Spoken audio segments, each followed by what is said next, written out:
പ്രിയപ്പെട്ട കുഞ്ഞുമക്കളെ, എല്ലാവർക്കും ഈശോ മിശിഹായ്ക്ക് സ്തുതിയായിരിക്കട്ടെ. എല്ലാവരും സുഖമായിരിക്കുന്നല്ലേ? നിങ്ങളെല്ലാം നല്ല മിടുക്കരായി, നല്ല മക്കളായി, നല്ല ശ്രദ്ധയോടെ ഇന്നത്തെ ക്ലാസ് കേൾക്കാൻ തയ്യാറായിട്ടിരിക്കണം കേട്ടോ. നമുക്ക് ഈശോയോട് പ്രാർത്ഥിച്ചുകൊണ്ട് ഇന്നത്തെ ക്ലാസ് ആരംഭിക്കാം. മക്കള് ശാന്തമായിട്ട് കൈകൾ കൂപ്പി കണ്ണടച്ച് നമുക്ക് ഈശോയോട് പ്രാർത്ഥിക്കാം. പ്രിയപ്പെട്ട ഈശോയെ, കുഞ്ഞുങ്ങളായ ഞങ്ങളെ അങ്ങേക്ക് ഞങ്ങൾ സമർപ്പിക്കുന്നു.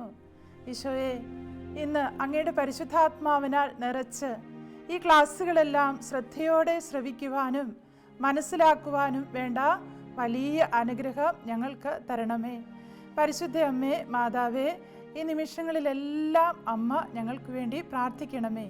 പിതാവിൻ്റെയും പുത്രൻ്റെയും പരിശുദ്ധാത്മാവിൻ്റെയും നാമത്തിൽ ആമേൻ. ഈശോ മിശിഹായ്ക്ക് സ്തുതിയായിരിക്കട്ടെ. കുഞ്ഞുമക്കളെ, നമ്മളിന്ന് ഒരു പുതിയ പാഠം പഠിക്കാൻ പോവുകയാണ്. കഴിഞ്ഞ ക്ലാസ്സിൽ നമ്മൾ കൂദാശകളെക്കുറിച്ച് പഠിച്ചു അല്ലേ? ഏത് കൂദാശയെക്കുറിച്ചാണ് പഠിച്ചത്? വിവാഹം എന്ന കൂദാശയെക്കുറിച്ച് നമ്മൾ കഴിഞ്ഞ ക്ലാസ്സിൽ പഠിച്ചു. അതിൻ്റെ ചോദ്യങ്ങളും ഉത്തരങ്ങളുമെല്ലാം നിങ്ങൾ കൃത്യമായി എഴുതി ടീച്ചറിന് അയച്ചു കൊടുത്തോ? കുറച്ച് കുട്ടികളൊക്കെ അയച്ചു കൊടുത്തു. എല്ലാവരും അങ്ങനെ ചെയ്യണം കേട്ടോ. നിങ്ങൾ നല്ല മക്കളാണ്. ഈശോയെ ആഘോഷമായി സ്വീകരിക്കാൻ പ്രാർത്ഥിച്ചൊരുങ്ങുന്ന കുഞ്ഞു മക്കളാണല്ലേ? അപ്പോൾ നമ്മൾ ഇന്ന് പുതിയൊരു പാഠം പഠിക്കുകയാണ്. പാഠം 14. ഈ പാഠത്തിൻ്റെ പേരാണ് കൂദാശ അനുകരണങ്ങൾ. എന്താണ്? കൂദാശ അനുകരണങ്ങൾ. നമ്മൾ കൂദാശകളെക്കുറിച്ച് പഠിച്ചു. അപ്പോൾ ഇത് കൂദാശയോട് വളരെ അടുത്ത അല്ലെങ്കിൽ കൂദാശയോട് സാദൃശ്യമുള്ളത് കൊണ്ടാണ് ഇതിന് ഈ പേര് വന്നത്. കുഞ്ഞുങ്ങളെ, എന്താണ് കൂദാശ അനുകരണങ്ങൾ? അതായത് സഭാമക്കളെ വിശുദ്ധീകരിക്കുന്നതിനും ശക്തിപ്പെടുത്തുന്നതിനും സഭയിൽ സ്ഥാപിതമായിട്ടുള്ള കർമ്മങ്ങളെയും പ്രാർത്ഥനകളെയും ശുശ്രൂഷകളെയുമാണ് കൂദാശ അനുകരണങ്ങൾ എന്ന് പറയുന്നത്. നിങ്ങൾ ഏതെങ്കിലും കൂദാശ അനുകരണങ്ങളെക്കുറിച്ച് കേട്ടിട്ടുണ്ടോ? പെട്ടെന്ന് ചോദിച്ചപ്പോൾ നിങ്ങൾക്ക് മനസ്സിലായില്ലല്ലേ? എന്നാൽ സിസ്റ്റർ നിങ്ങൾക്ക് പറഞ്ഞു തരാം. കൂദാശ അനുകരണങ്ങളിൽ പെട്ടതാണ് 1. മൃതസംസ്കാര ശുശ്രൂഷ, 2. വ്രതവാഗ്ദാനം, 3. ദേവാലയ വെഞ്ചരിപ്പ്, വീണ്ടും മറ്റൊന്നാണ് മൂറോൻ കൂദാശ അല്ലെങ്കിൽ സൈത്ത് വെഞ്ചരിപ്പ്, മറ്റൊന്നാണ് ആശീർവാദങ്ങൾ വെഞ്ചരിപ്പുകൾ. ഇപ്പം നിങ്ങൾക്ക് മനസ്സിലായോ എന്താണ് കൂദാശ അനുകരണങ്ങൾ എന്നാൽ? നിങ്ങൾക്ക് മനസ്സിലായി അല്ലേ? ഇതിലേതെങ്കിലുമൊക്കെ നിങ്ങൾ സംബന്ധിച്ചിട്ടുണ്ടോ? ഒന്ന് കൈപൊക്കിക്കേ. ചിലരൊക്കെ മൃതസംസ്കാര ശുശ്രൂഷയിൽ സംബന്ധിച്ചിട്ടുണ്ട്. ചിലരൊക്കെ വ്രതവാഗ്ദാന കർമ്മങ്ങളിൽ സംബന്ധിച്ചിട്ടുണ്ട്. ഇനി പുതിയ പള്ളി വെഞ്ചരിപ്പിന് പോയിട്ടുള്ളവർ കൈപൊക്കിക്കേ. കുറച്ച് പേരൊക്കെ പുതിയ പള്ളി അല്ലെങ്കിൽ പള്ളി പണിത് വെഞ്ചരിച്ച് ദൈവത്തിന് സമർപ്പിക്കുമ്പോൾ നിങ്ങളതിൽ സംബന്ധിച്ചിട്ടുണ്ട്. അപ്പോൾ നിങ്ങൾക്ക് കൂദാശ അനുകരണങ്ങളെക്കുറിച്ച് ഏകദേശം മനസ്സിലായി അല്ലേ? ഇനി നമ്മൾ ഈ കൂദാശകളെന്ന് പറഞ്ഞാൽ അദൃശ്യമായ ദൈവകൃപ നമ്മിലേക്ക് ചൊരിയപ്പെടുന്ന ദൃശ്യമായ അടയാളങ്ങളാണ് കൂദാശകൾ. അത് നമ്മൾ കഴിഞ്ഞ ക്ലാസ്സുകളിലെല്ലാം പഠിച്ചു. ഇനി എന്താണ് ഈ കൂദാശകളും കൂദാശ അനുകരണങ്ങളും തമ്മിൽ ഉള്ള വ്യത്യാസം? അതായത് കൂദാശ അനുകരണങ്ങൾ എന്ന് പറഞ്ഞാൽ കൃപാവരം സ്വീകരിക്കുന്നതിന്, അതായത് പ്രസാദവരം സ്വീകരിക്കുന്നതിന് നമ്മളെ ഒരുക്കുകയും ഇനിയും നമുക്ക് ലഭിക്കുന്ന ആ കൃപാവരം അനുസരിച്ച് ജീവിക്കാൻ, അതിനോട് സഹകരിച്ച് ജീവിക്കാൻ നമ്മളെ ശക്തിപ്പെടുത്തുകയും ചെയ്യുന്നതാണ് കൂദാശ അനുകരണങ്ങൾ. നിങ്ങൾക്ക് മനസ്സിലായോ? എന്താണ് നിങ്ങൾക്ക് മനസ്സിലായത്? അതായത് കൂദാശകൾ വഴി നമുക്ക് കൃപാവരം ലഭിക്കുന്നു, എന്നാൽ കൂദാശ അനുകരണങ്ങൾ വഴി നമുക്ക് ഈ കൃപാവരം സ്വീകരിക്കാൻ നമ്മളെ ഒരുക്കുന്നു. ഇതാണ് ഇത് തമ്മിലുള്ള പ്രധാന വ്യത്യാസം. അപ്പോൾ മക്കളൊന്ന് പറഞ്ഞേ, ഏതൊക്കെയാണ് കൂദാശ അനുകരണങ്ങളിൽപ്പെട്ടത്? ഒന്നാമത് മൂറോൻ കൂദാശ അല്ലെങ്കിൽ സൈത്ത് വെഞ്ചരിപ്പ്, രണ്ടാമത് ദേവാലയ കൂദാശ, വീണ്ടും വ്രതവാഗ്ദാനം, മറ്റൊന്നാണ് മൃതസംസ്കാരം, ഇനിയും ആശീർവാദങ്ങളും വെഞ്ചരിപ്പുകളും. അപ്പോൾ ഈ കൂദാശ അനുകരണങ്ങളെക്കുറിച്ച് നമ്മളിന്ന് പഠിക്കുമ്പോൾ ഇന്ന് ഈ ക്ലാസ്സിൽ നമ്മൾ പഠിക്കുന്നത് പ്രധാനമായും മൂറോൻ കൂദാശയും ദേവാലയ കൂദാശയുമാണ്. ഏതൊക്കെയാണ്? ഒന്ന് മൂറോൻ കൂദാശ, രണ്ട് ദേവാലയ കൂദാശ. ഇതിനെക്കുറിച്ച് നമ്മൾ ഇന്ന് പഠിക്കുകയാണ്. അപ്പോഴൊരു ചോദ്യം ചോദിക്കട്ടെ, എന്തുകൊണ്ടാണ് ഇവയെ കൂദാശ അനുകരണങ്ങൾ എന്ന് വിളിക്കുന്നത്? പറഞ്ഞേ, തോമസൂട്ടി പറഞ്ഞേ. കൂദാശകളോട് ഉള്ളതുകൊണ്ടാണ് നമ്മളിവയെ കൂദാശ അനുകരണങ്ങൾ എന്ന് വിളിക്കുന്നത്. കൂദാശ ആരാ സ്ഥാപിച്ചത്? അന്നമോള് പറഞ്ഞേ, കൂദാശ ആരാ സ്ഥാപിച്ചത്?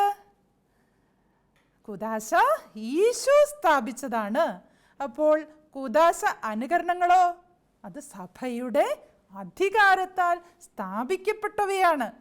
കൂദാശകൾ ഈശോ സ്ഥാപിച്ചതും കൂദാശ അനുകരണങ്ങൾ സഭയുടെ അധികാരത്താൽ സ്ഥാപിക്കപ്പെട്ടവയുമാണ്.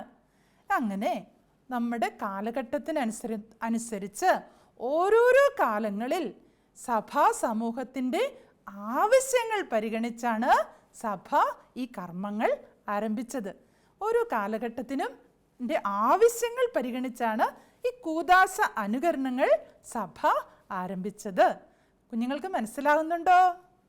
അപ്പോൾ സഭാമക്കളുടെ ജീവിത അവസ്ഥകളെയും ഓരോ ജീവിത അന്തസ്സുകളെയും അതുപോലെ ജീവിത സാഹചര്യങ്ങൾ, ഓരോരുത്തർ താമസിക്കുന്ന അല്ലെങ്കിൽ പ്രദേശം, ദേശം, അവയുടെ സാഹചര്യങ്ങളൊക്കെ പരിഗണിച്ചാണ് ഈ കൂദാശ അനുകരണങ്ങൾ സഭയിൽ രൂപപ്പെട്ടത്. അതായത് കുഞ്ഞുമക്കളെ, നമ്മുടെ ജീവിതത്തെ വിശുദ്ധീകരിക്കാനും അതുപോലെ ആഘോഷങ്ങൾ, അതുപോലെ സ്ഥലങ്ങൾ, വസ്തുക്കൾ ഇവയൊക്കെ വിശുദ്ധീകരിക്കുക എന്നതാണ് ഈ കൂദാശ അനുകരണങ്ങളുടെ ലക്ഷ്യം. ഫെലിക്സ് മോൻ ഒന്ന് ശ്രദ്ധിച്ചു കേട്ടെ, എന്താണ് കൂദാശ അനുകരണങ്ങളുടെ ലക്ഷ്യം? അതായത് സഭാമക്കളുടെ വിവിധ ജീവിതാവസ്ഥകളെയും സാഹചര്യങ്ങളെയും ജീവിതവുമായി ബന്ധപ്പെട്ട ആഘോഷങ്ങളെയും പിന്നെ സ്ഥലങ്ങളെയും വസ്തുക്കളെയും വിശുദ്ധീകരിക്കുക എന്നതാണ് ഇതിൻ്റെ ലക്ഷ്യം. നിങ്ങൾ ശ്രദ്ധിച്ച് കേട്ടോ, കൂദാശ അനുകരണങ്ങളുടെ ലക്ഷ്യമാണ് നമ്മളിപ്പോൾ പഠിച്ചത്. അതായത് നമ്മളൊക്കെ ജീവിതത്തെ വിശുദ്ധീകരിക്കാൻ ദൈവം സഭ വഴി നമുക്ക് നൽകിയ ഒരു സമ്മാനമാണ് ഈ കൂദാശ അനുകരണ ശുശ്രൂഷകൾ. അപ്പം നമ്മൾ ഒന്നാമതായിട്ട് പഠിക്കാൻ പോകുന്ന ഏതാണ്? മൂറോൻ കൂദാശ. കൂദാശ അനുകരണങ്ങളിൽ ഏറ്റവും പ്രധാനപ്പെട്ടതാണ് മൂറോൻ കൂദാശ അഥവാ സൈത്ത് വെഞ്ചരിപ്പ്. ശ്രദ്ധിച്ച് കേൾക്കണം. നമ്മൾ പഠിച്ച ഈ കൂദാശ അനുകരണങ്ങളിൽ ഏറ്റവും പ്രധാനപ്പെട്ടത് മൂറോൻ കൂദാശ അല്ലെങ്കിൽ സൈത്ത് വെഞ്ചരിപ്പ്. ആരാണ് ഈ വെഞ്ചരിപ്പ് നടത്തുന്നത്? ഇത് നടത്താൻ മെത്രാനാണ് അധികാരം. മെത്രാനാണ് ഈ വെഞ്ചരിപ്പ് ശുശ്രൂഷ നടത്തുന്നത്. അപ്പോൾ ഈ മൂറോൻ കൂദാശയിൽ അല്ലെങ്കിൽ ഈ സൈത്ത്, ഈ വെഞ്ചരിച്ച സൈത്ത് ഉപയോഗിച്ചാണ് തൈലാഭിഷേക ശുശ്രൂഷ നടത്തുന്നത്. അതുപോലെ മാമോദീസ എന്ന കൂദാശയിലെ ജലവും തൈലവും വെഞ്ചരിക്കപ്പെടുന്നതും ആശീർവദിക്കപ്പെടുന്നതും ഈ സൈത്ത് ഉപയോഗിച്ചാണ്. ശ്രദ്ധിച്ച് കേൾക്കണം. വീണ്ടും പൗരോഹിത്യ ശുശ്രൂഷ അല്ലെങ്കിൽ തിരുപ്പട്ട ശുശ്രൂഷയിലും മെത്രാഭിഷേക ശുശ്രൂഷയിലും ഈ ലേപനം ഉണ്ടെങ്കിൽ ഈ ലേപനം സൈത്താണ് അതിന് ഉപയോഗിക്കുന്നത്. ശ്രദ്ധിച്ച് കേൾക്കണം. ഒന്നാമതായിട്ട് മാമോദീസായ്ക്ക് ഉപയോഗിക്കുന്ന ജലവും തൈലവും വെഞ്ചരിക്കുന്നത് ഈ സൈത്ത് ഉപയോഗിച്ചാണ്. വീണ്ടും തൈലാഭിഷേക കൂദാശയ്ക്ക് നമ്മൾ ഉപയോഗിക്കുന്നതും ഈ മൂറോൻ അല്ലെങ്കിൽ സൈത്ത് ഉപയോഗിച്ചാണ്. വീണ്ടും മെത്രാഭിഷേകം അതുപോലെ പൗരോഹിത്യ തിരുപ്പട്ട ശുശ്രൂഷയ്ക്കും ഉപയോഗിക്കുന്നതും ഈ സൈത്ത് ആണ്. അപ്പോൾ ഇതിൻ്റെ പ്രാധാന്യം കുഞ്ഞുങ്ങൾ മനസ്സിലാക്കണം. ഇതാണ് കൂദാശ അനുകരണങ്ങളിൽ ഏറ്റവും പ്രധാനപ്പെട്ടത്. നിങ്ങൾ ഇങ്ങനെയൊരു കർമ്മം കണ്ടിട്ടുണ്ടോ? കണ്ടിട്ടുള്ള ആരെങ്കിലും ഉണ്ടെങ്കിൽ ഒന്ന് കൈ ഉയർത്തിക്കേ. നിങ്ങൾ ആരും തന്നെ ഈ സൈത്ത് വെഞ്ചരിപ്പ് കണ്ടിട്ടുണ്ടാവില്ല. എങ്കിലും നമുക്ക് ഒരു വീഡിയോയിലൂടെ ഈ സൈത്ത് വെഞ്ചരിപ്പ് ശുശ്രൂഷ നമുക്കൊന്ന് കാണാം.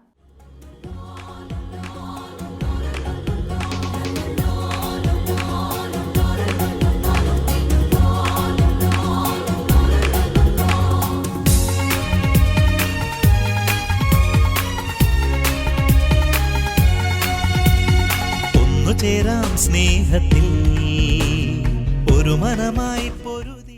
വിശ്വാസികളെ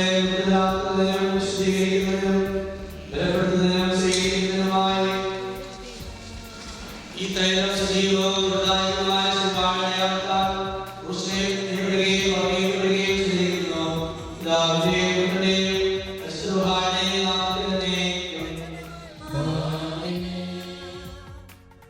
ചേരാം സ്നേഹത്തിൽ ഒരു മനമായി പൊരുതിടാം. ഈശോ നൽകിയ തിരുവചനങ്ങൾ മാനവ മക്കൾ കേകിടാൻ മാർത്തോമായുടെ പൈതൃകവും ഹൃത്തിലേന്തി പോയിടാം. മാർത്തോമായുടെ പൈതൃകവും ഹൃത്തിലേന്തി പോയിടാം. മക്കൾ കണ്ടോ? ഈശോ സഭയ്ക്ക് നൽകിയ വലിയൊരു അംഗീകാരമല്ലേ, അധികാരമല്ലേ? അപ്പോൾ നമ്മൾ മൂറോൻ കൂദാശ അല്ലെങ്കിൽ സൈത്ത് വെഞ്ചരിപ്പ് എന്താണെന്ന് പഠിച്ചു. ഇനി രണ്ടാമത്തെയാണ് നമ്മൾ ഇന്ന് പഠിക്കുന്നത്. ഏത്? ദേവാലയ കൂദാശ. നിങ്ങൾ ആരെങ്കിലും പള്ളി വെഞ്ചരിപ്പിന് പോയിട്ടുണ്ടോ? പുതിയ ദേവാലയം ദൈവത്തിന് സമർപ്പിക്കപ്പെടുന്ന ആ സന്തോഷകരമായ ചടങ്ങിൽ നിങ്ങൾ പങ്കെടുത്തിട്ടുണ്ടോ? കുറച്ച് കുട്ടികളൊക്കെ പങ്കെടുത്തിട്ടുണ്ടല്ലേ? അപ്പോൾ ഏറ്റവും വലിയ അനുഗ്രഹം ആ ഇടവകയിലേക്ക് ചൊരിയപ്പെടുന്ന ഒരു ദിവസമാണ് ഇടവക ദേവാലയത്തിൻ്റെ വെഞ്ചരിപ്പ് ദിവസം. വർഷങ്ങളായിട്ട് പണിയപ്പെട്ട ഒരു ദേവാലയം ദൈവത്തിന് പ്രതിഷ്ഠിക്കുന്ന വലിയൊരു സന്തോഷത്തിൻ്റെ ദിവസമാണെന്ന് അല്ലേ? അപ്പോൾ ഈ ദേവാലയ കൂദാശ ഒരു കൂദാശ അനുകരണത്തിൽ പെട്ട ഒന്നാണ്. ഇതുവഴി നിങ്ങൾ ശ്രദ്ധിച്ച് കേൾക്കണം. ഈ വിശുദ്ധ കർമ്മം വഴി ഈ ആലയം ആർക്കാണ് സമർപ്പിക്കുന്നത്? പറഞ്ഞേ മക്കൾ, പറഞ്ഞേ. ദൈവത്തിന് സമർപ്പിക്കുകയാണ്, ദൈവത്തിന് പ്രതിഷ്ഠിക്കപ്പെടുകയാണ്. അങ്ങനെ ഈ ആലയം എന്തായി മാറി? ഈ ആലയം ദൈവാലയമായി മാറി. അതുകൊണ്ട് നമ്മൾ പ്രാർത്ഥിക്കാനും ബലിയർപ്പിക്കാനും ഒക്കെ ഒരുമിച്ച് ചേരുന്നത് എവിടെയാണ്? ദേവാലയത്തിലാണ്. കാരണം അത് ദൈവത്തിൻ്റെ ആലയമാണ്. ഈ ശുശ്രൂഷ വഴി, ഈ കൂദാശ അനുകരണ ശുശ്രൂഷ വഴി, ദേവാലയപ്പ് വെഞ്ചരിപ്പ് എന്ന ശുശ്രൂഷ വഴി ഈ ആലയം ദൈവാലയമായി മാറി. അതുകൊണ്ട് ദൈവം വസിക്കുന്ന ആലയം എപ്പോഴും എങ്ങനെയായിരിക്കണം? പറഞ്ഞേ. ദൈവം വസിക്കുന്ന ആലയം പരിശുദ്ധമായിരിക്കണം. ദൈവം വസിക്കുന്ന ആലയത്തിൻ്റെ പരിശുദ്ധിക്ക് നിരക്കാത്ത യാതൊന്നും അവിടെ നടക്കരുത്. കുഞ്ഞുമക്കൾക്ക് മനസ്സിലായോ? നിങ്ങൾ ഓടിക്കളിക്കും, വർത്തമാനം പറയും, ഈശോയൊന്ന് നോക്കുപോലും ചെയ്യാതെ പള്ളിയിലേക്ക് ഓടിക്കയറും. അങ്ങനെയൊന്നും ഇനി ചെയ്യരുത്. നമ്മൾ ദേവാലയത്തിൽ എത്തിയാൽ ഉടനെ എന്ത് ചെയ്യണം? പരമപരിശുദ്ധനായ ദൈവമാണ് അവിടെ വസിക്കുന്നത്. ഇതെൻ്റെ സർവശക്തനായ ദൈവത്തിൻ്റെ ആലയമാണെന്ന് ഉറച്ച ബോധ്യം കുഞ്ഞുങ്ങൾക്ക് വേണം. മക്കളെ, ഈ ചെറുപ്പകാലം മുതൽ നിങ്ങളത് പരിശീലിക്കണം. ഒരു ദേവാലയത്തിലേക്ക് പ്രവേശിക്കുമ്പോൾ ഉടനെ സർവശക്തനായ ദൈവം ആണ് വസിക്കുന്നത്, പരിശുദ്ധമായ ദൈവാലയമാണിത്.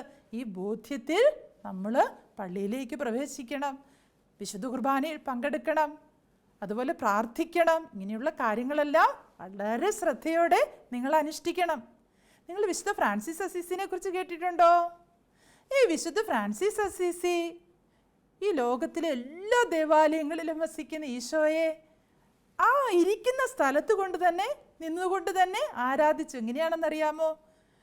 ഓരോ ദേവാലയം കാണുമ്പോഴും ഫ്രാൻസിസ് അസീസി പ്രാർത്ഥിച്ചു, ഈശോയെ ഇവിടെയും ഈ ലോകം മുഴുവനിലുമുള്ള എല്ലാ ദേവാലയങ്ങളിലും വസിക്കുന്ന അങ്ങയെ ഞാൻ ആരാധിക്കുന്നു. കുഞ്ഞുമക്കൾ അപ്പോൾ എന്ത് ചെയ്യണം? ദൈവത്തിന് പ്രതിഷ്ഠിതമായ ഒരു ദൈവാലയം അല്ലെങ്കിൽ ഒരു പള്ളി കാണുമ്പോൾ നമ്മൾ എന്ത് ചെയ്യണം?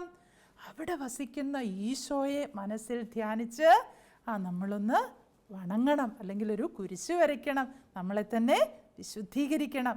ഇനി നിങ്ങൾ അങ്ങനെ ചെയ്യണം. പ്രിയപ്പെട്ട കുഞ്ഞുമക്കളെ, അപ്പോൾ ദേവാലയത്തിൻ്റെ പരിശുദ്ധിക്ക് യോജിച്ച വിധം നമ്മൾ ജീവിക്കണം. ഇന്ന് നമ്മൾ പഠിക്കുന്നത് ഈ 2 കൂദാശ അനുകരണങ്ങളെക്കുറിച്ചാണ്. മക്കൾക്ക് സന്തോഷമായോ? നമ്മൾ പുതിയ കാര്യങ്ങൾ പഠിച്ചല്ലേ? ഈ സന്തോഷമാണ്. അപ്പോൾ ഈശോയെ സ്വീകരിക്കാൻ നിങ്ങൾ പ്രാർത്ഥിച്ചൊരുങ്ങുകയാണല്ലേ? നിങ്ങൾ നന്നായിട്ട് ഒരുങ്ങുന്നുണ്ടോ? അപ്പോൾ ഇന്ന് നമ്മൾ ഈ പാഠത്തിൽ പഠിച്ച കാര്യങ്ങൾ നമുക്കൊന്നുകൂടെ ചിന്തിക്കാം. നമ്മൾ ഈ പാഠത്തിൻ്റെ പേരെന്തായിരുന്നു? കൂദാശ അനുകരണങ്ങൾ. ഇന്ന് നമ്മൾ പഠിച്ചത് 2 കൂദാശ അനുകരണങ്ങളെക്കുറിച്ചാണ്. അന്നക്കുട്ടി ഒന്ന് പറഞ്ഞേ. ഒന്നാമതായിട്ട് മൂറോൻ കൂദാശ അല്ലെങ്കിൽ സൈത്ത് വെഞ്ചരിപ്പ്. രണ്ടാമത് പഠിച്ചതോ ദേവാലയ കൂദാശ അല്ലേ? അപ്പോൾ ഈ പാഠം നമ്മൾ പഠിക്കുമ്പോൾ നമ്മളൊരു തീരുമാനം എടുക്കണം. ദൈവാലയത്തിൻ്റെ പരിശുദ്ധിക്ക് യോജിക്കാത്ത യാതൊന്നും ഞാൻ ചെയ്യുകയില്ല. അങ്ങനെ പറഞ്ഞാൽ കുഞ്ഞുങ്ങൾക്ക് മനസ്സിലായോ എന്താണെന്ന്? അതായത് നമ്മൾ ദേവാലയത്തിൽ കയറുമ്പോൾ ഏറ്റവും ആദരവോടെ പെരുമാറും. നിങ്ങളിങ്ങനെയൊരു പ്രതിജ്ഞ ഇന്ന് എടുക്കണം. അത് ജീവിതത്തിൽ പ്രാവർത്തികമാക്കണം. പ്രിയപ്പെട്ട കുഞ്ഞുമക്കളെ, നമ്മൾ ഈ പാഠം അവസാനിപ്പിക്കുമ്പോൾ നമുക്ക് ഇന്ന് 3 ചോദ്യത്തിന് ഉത്തരം കണ്ടെത്താനുണ്ട്. ഏതൊക്കെയാണ്? ഒന്നാമത്തെ ചോദ്യം, കൂദാശ അനുകരണങ്ങൾ എന്നാൽ എന്ത്? നമ്മളത് പഠിച്ചു. രണ്ടാമതാണ്, എന്ത് ലക്ഷ്യത്തോടെയാണ് സഭ കൂദാശ അനുകരണങ്ങൾ സ്ഥാപിച്ചത്? മൂന്നാമതായിട്ട്, കൂദാശ അനുകരണങ്ങളിൽ ഏറ്റവും പ്രധാനപ്പെട്ടത് ഏതാണ്? അപ്പോൾ ഈ 3 ചോദ്യത്തിനും നിങ്ങൾ ഉത്തരം കണ്ടെത്തണം. എന്നിട്ടോ നോട്ട് ബുക്കിൽ എഴുതി നിങ്ങളെ പഠിപ്പിക്കുന്ന ടീച്ചറിന് അയച്ചു കൊടുക്കണം. നിങ്ങൾ തയ്യാറാണോ? എല്ലാ മക്കളും തയ്യാറാണ്. കാരണം എന്താ? നിങ്ങൾ ഈശോയെ യോഗ്യതയോടെ സ്വീകരിക്കാൻ പ്രാർത്ഥിച്ചൊരുങ്ങുന്ന കുഞ്ഞുമക്കളാണ്. കുഞ്ഞുമക്കളെ, അപ്പോൾ നമ്മൾ ഈ പാഠം അവസാനിപ്പിക്കുകയാണ്. സിസ്റ്റർ ഒരു കാര്യം കൂടെ നിങ്ങളോട് ചോദിക്കട്ടെ. നിങ്ങൾ എത്ര പേര് ദേവാലയ വെഞ്ചരിപ്പ് പങ്കെടുത്തു? കുറേ പേര് പങ്കെടുത്തിട്ടുണ്ടല്ലേ? നിങ്ങൾ അതിനെക്കുറിച്ചുള്ളൊരു വീഡിയോ എങ്കിലും കണ്ടിട്ടുണ്ടോ പങ്കെടുക്കാത്തവർ? എങ്കിൽ സിസ്റ്റർ നിങ്ങളെ ഇപ്പോൾ ഒരു ദേവാലയ വെഞ്ചരിപ്പിൻ്റെ ഒരു വീഡിയോയും കൂടെ കാണിച്ചിട്ട് ഈ ക്ലാസ് നമുക്ക് പ്രാർത്ഥനയോടെ അവസാനിപ്പിക്കാം.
കുഞ്ഞുമക്കൾ, നമുക്ക് ഒരുമിച്ച് പ്രാർത്ഥിക്കാം. കൈകൾ കൂപ്പി കണ്ണടച്ച് ഈശോയ്ക്ക് നന്ദി പറഞ്ഞ് പ്രാർത്ഥിക്കാം. പ്രിയപ്പെട്ട ഈശോയെ, കുഞ്ഞുങ്ങളായ ഞങ്ങൾ ഇന്ന് സഭയിലൂടെ ഞങ്ങൾക്ക് ലഭിക്കുന്ന കൂദാശ അനുകരണങ്ങളെക്കുറിച്ച് കൂടുതലായി പഠിച്ചു. പ്രിയപ്പെട്ട ഈശോയെ, ദേവാലയം അങ്ങ് വസിക്കുന്ന ആലയമാണെന്നും അതിൻ്റെ പരിശുദ്ധിക്ക് യോജിച്ച വിധം ഞങ്ങളൊക്കെ പ്രവർത്തിക്കണമെന്നും ഞങ്ങൾക്ക് ഇന്ന് മനസ്സിലായി. ഈശോയെ, നല്ല കുഞ്ഞുങ്ങളായി വളർന്നു വരുവാൻ നീ ഞങ്ങളെ അനുഗ്രഹിക്കണമേ. പരിശുദ്ധ അമ്മേ, മാതാവേ, അമ്മ ഞങ്ങൾക്ക് വേണ്ടി എപ്പോഴും പ്രാർത്ഥിക്കണമേ. ആമേൻ. പിതാവിൻ്റെയും പുത്രൻ്റെയും പരിശുദ്ധാത്മാവിൻ്റെയും നാമത്തിൽ ആമേൻ. ഈശോ മിശിഹായ്ക്ക് സ്തുതിയായിരിക്കട്ടെ.